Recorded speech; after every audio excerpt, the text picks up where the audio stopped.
చిన్నప్పటి నుంచి ఆయన అంటే బాగా ఇష్టం, అందుకే వచ్చాం అనమాట. చిన్నప్పుడు కూడా ఈ సినిమా చూస్తుంటారు, అప్పుడు ఈ ఫోరియా ఇప్పుడు సేమ్ మ్యాచ్ అయిందా? ఇప్పుడు ఇంకా బాగా ఉంది.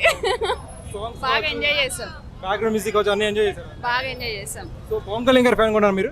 పవన్ కళ్యాణ్ మా మదర్ ఎక్కువ, ఇంకా మంచి ఫ్యాన్ తనకి. So September 2 OG movie teaser రాబోతుంది కదా, దానిపై మీ ఎక్స్పెక్టేషన్ ఏంటి? చూస్తాం, అది కూడా గబ్బర్ సింగ్ కూడా చూస్తారా? చూస్తాం. మా బాబు ఫుల్ ఫ్యాన్. బ్రో, ఎలా ఉంది చిరంజీవి గారి సినిమా? ఎలా ఉంది? బాగుంది. బాగుందా? ఏం నచ్చింది సినిమాలో, ఇంద్రాలో? డాన్స్ ఏంటి చిరంజీవి గారి మూవీస్ లో నీ ఫేవరెట్ మూవీ ఏంటి? పవన్ కళ్యాణ్ గారు తెలుసా? పవన్ కళ్యాణ్ గారి సినిమాలో నీ ఫేవరెట్ ఏంటి? తొలి ప్రేమ. Bro nice. ఏంటి పవన్ కళ్యాణ్ గారిలో నీకు ఏం నచ్చుతుంది? ఆయన స్టైల్ నచ్చుతుందా? Dance. So Ram Charan triple Allu Arjun Pushpa.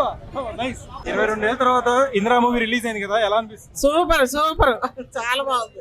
ఎలా ఫీల్ అయ్యారు లోపల? చాలా సంతోషపడ్డా, చాలా ఎంజాయ్ చేసాం.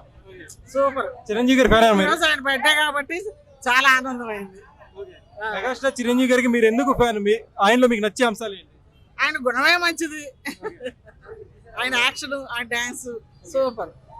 ఇప్పుడు సెప్టెంబర్ 2వ తారీఖు ఆయన తమ్ముడు నటించిన గబ్బర్ సింగ్ కూడా రిలీజ్ కాబోతుంది, అది కూడా చూస్తారు? సూపర్, చూస్తాం, కంపల్సరీగా చూస్తాం. పవన్ కళ్యాణ్ గారి ఓజీ మూవీ టీజర్ కూడా రిలీజ్ కాబోతుంది, మీ ఎక్స్పెక్టేషన్? చూస్తాం, వాళ్ళ ఫ్యామిలీ అంతా మాకు ఇష్టమే. మెగా ఫ్యామిలీ అంతా ఫ్యాన్ మీరు? పవన్ కళ్యాణ్ గారు ఇప్పుడు డిప్యూటీ సీఎం ఉన్నారు కదా, ఎలా ఉంది పాలన? అలా చూస్తారు? ఇంకా ఇప్పుడే కదా వచ్చింది, ముందు తెలుస్తుంది కదా. ఆడవాళ్ళని చాలా మంది మిస్సింగ్ కేసెస్ సాల్వ్ చేస్తున్నారు కదా, దాని పట్ల మీ ఒపీనియన్ ఏంటి? వాళ్ళు చేస్తారు, వాళ్ళు త్యాగమూర్తులే వాళ్ళంతా. పవన్ కళ్యాణ్ గారు త్వరలో సీఎం కూడా అవుతారంట. కంపల్సరీ.